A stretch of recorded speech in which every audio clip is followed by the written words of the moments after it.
Lil Boosie and Letitia. A match made in hell, child.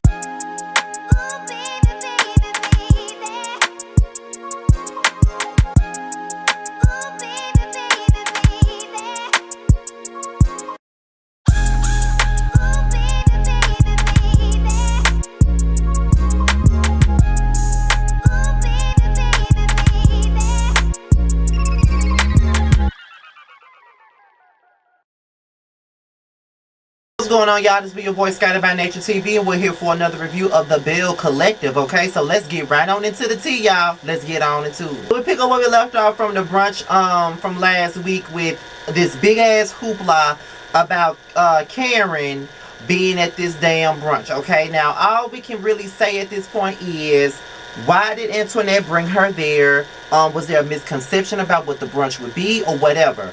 I just think that it was probably in poor taste that Antoinette brought Kaylon there. Kaylon was basically saying that she thought that she was coming there to make some business connects or something like that in regards to the Fair Street situation, and she didn't know it was going to be that type of brunch. So I just think it was a bad judgment call on Antoinette's part about even bringing her there, because you got her in a room full of black women and they're talking about black heritage and things of that nature, and you got a woman whose great-grandfather was a known racist. And I think he was a slave owner as well, if I'm not mistaken.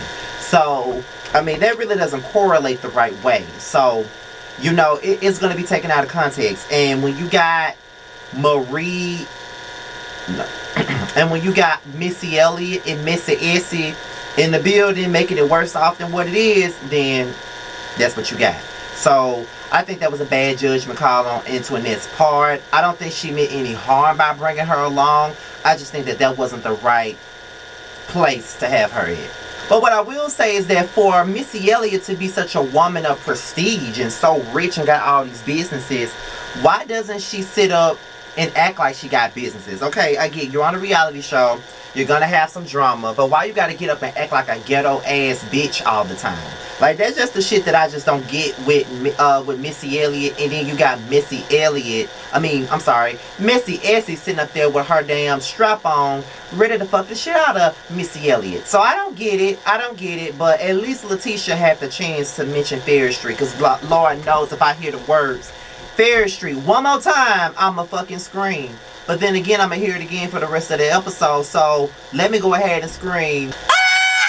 Okay, so after the brunch, Latrice and Melanie were over Latrice's house. Okay, they're sitting down talking about everything that's going on, and Cliff comes in and basically tells Latrice that her brother Derek got married, and Latrice knows nothing about it. Now, Latrice feels some type of way about the situation because her and Derek are close, and it is true, Pumpkin and Derek are close. Now, I don't know Derek like that, but I've seen him around, and I do know that they are close. Everybody who knows Pumpkin knows that she's very close to Derek, and everybody knows about her brothers and what happened with her brothers Chip and Gold. Everybody knows that. From what I know, Chip died. If I'm not mistaken, Chip died a while ago. I think I was in college when Chip passed away.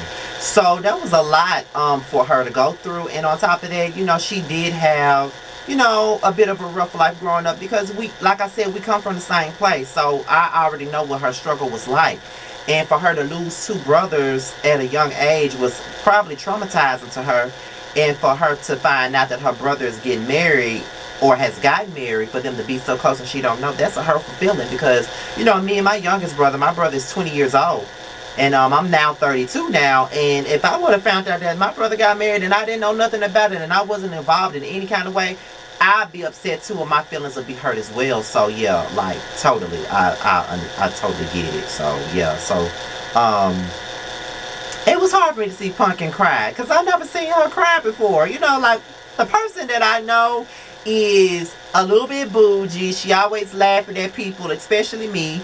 And you know, she just a free spirit, a carefree spirit. You know what I mean? So to see her cry was a lot for me, because I ain't never seen her cry. For all the years I've known her, I've never seen her cry before. So Letitia and Lil Boosie, which is her husband, they sitting up here talking, and you know, Letitia is very happy that she finally got the people on board for the Fair Street project that she's working on, and now she's not going to be too much available to Lil Boosie as she normally would be.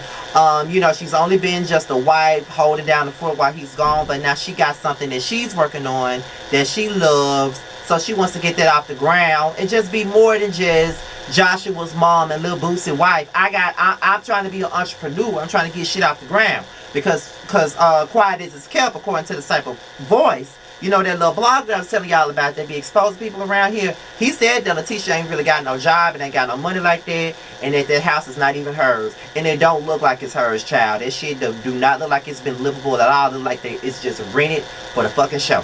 That's the way it looks, child. It's barely anything in the house. But that's another story, child. So Antoinette and Kaylin, they're at Antoinette's you know, construction site for her dental practice. And they're talking about the brunch. And, you know, Antoinette was, you know, I know people feel like Antoinette was calling her, but I don't feel like she was. I think she was just doing what a friend does, I guess. Just telling her that it may not have been the right move for her to be there. And, you know, it could have been a learning experience for Caitlyn. It probably could have been a learning experience for Caitlyn if she would have just shut her damn mouth up and just took it all in instead of making this whole situation about her and crying about how white people don't talk about black people like that. I'm pretty sure that she may not talk about black people like that, but there could be some white people that she knows or some white family members of hers. They probably talk about black people in a certain type of manner, but she probably talk about black people too, even though she got black friends. I mean, let's just be real. Like, you know, I got white managers and I'm cool with a lot of the white people that work there.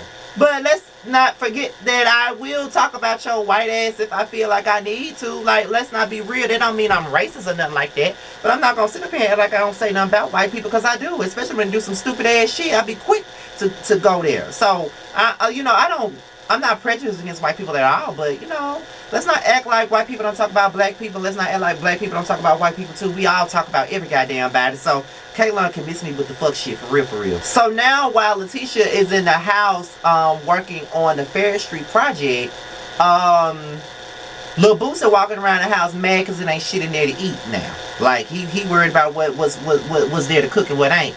And to be honest, I mean, my nigga, like, you the husband, you go out and you go get some red roll sausage and get you some mustard and put it on some bread and call it a goddamn day.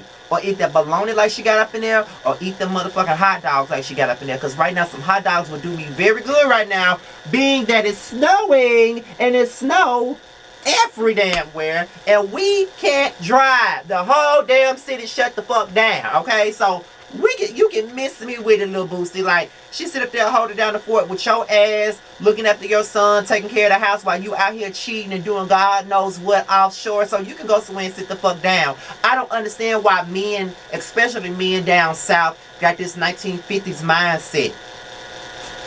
You want a wife to sit up and just be the bitch that clean up the house, take care of the kids, run all the errands, and fuck you whenever you want her to. That's not the way the world turns these days. Let these women go out and get their money. Let these women walk it like a dog and get their shit. Why they gotta depend on you? Knowing that when shit goes wrong, you can take your money back from their ass whenever you feel like it, and she ain't gonna have nothing to fall back on. So no, I'm glad my mother has always been the type of woman that ran her house and went to work and did whatever she needed to. Because I think that watching my mother be independent made me be independent. Even though as a man I should be independent anyway. But I've been in situations where a man would want to take care of me and not have me work. But I mean, I would have rather worked and get my own money instead of, you know, doing all that other shit, because I'm not that guy. I'm not that dude. You know what I mean? Like, I can't do that. Like, I gotta get it by any means necessary by my damn self. I can't have nobody. I cannot be dependent on no fucking body. Okay, so no, Lil Boosie can have a seat. They ain't talking about a contract.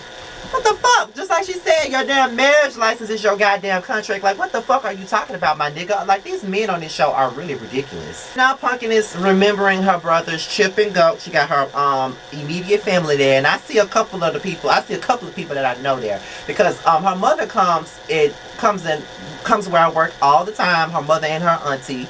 I know her sister. I vaguely know her sister Keisha. That's because of my cousin Reggie, because my cousin Reggie is related to them. So I know Keisha. I saw her all in the camera and shit. So I see a couple of people that I know. They was all up in the building, and they planned on planting the trees for Chip and Goat in remembrance of them. And then They was telling stories about him, about Pumpkin and Chip and all this other stuff. So it was pretty touching, and to see Pumpkin and Derek have that conversation. Now, the problem with Pumpkin and Derek is that they still get along with his baby mama, but they really don't get along with his current girlfriend. Now, you know, from what Pumpkin was saying, the baby mama stayed with their mother because the child and the baby mama don't have nowhere to go, so they stay with Gloria. And they help her out, and it's become a sisterhood. Like, they've known her for years, but Derek and Pam are not on the right page. So they feel like they don't like Belinda, which is his current woman, and all this other stuff. And they just, you know, she said that it's not that I don't like Belinda. I don't like Belinda's ways of doing certain things. And it could be possible, you know, sometimes it may not be because you don't like somebody, but it could be because of the fact that you just don't like a person's ways, and it just could be what it is, okay? So, you know, it is what it is. But they had a conversation, and, you know, it's like, for me, Pumpkin is trying to hold on to him because she already lost 2 brothers, and she doesn't want to lose another one, so she's trying her damnedest to hold on to him and let him know that she's there for him, and he let her know that he's there for her, too, you know what I mean? Like, you know, he holds her down. He's one phone call away, you know what I mean? And they hugged and stuff. And you know, it is what it is. And she said, but you know, even though you walked away from out when we was outside trying to plant Latrice, he was like, you know, I don't do that sentimental stuff. And she was like, you always trying to be hard. And he said, I'm hard. I'm all of that. And that's true. Her family they go hard, child.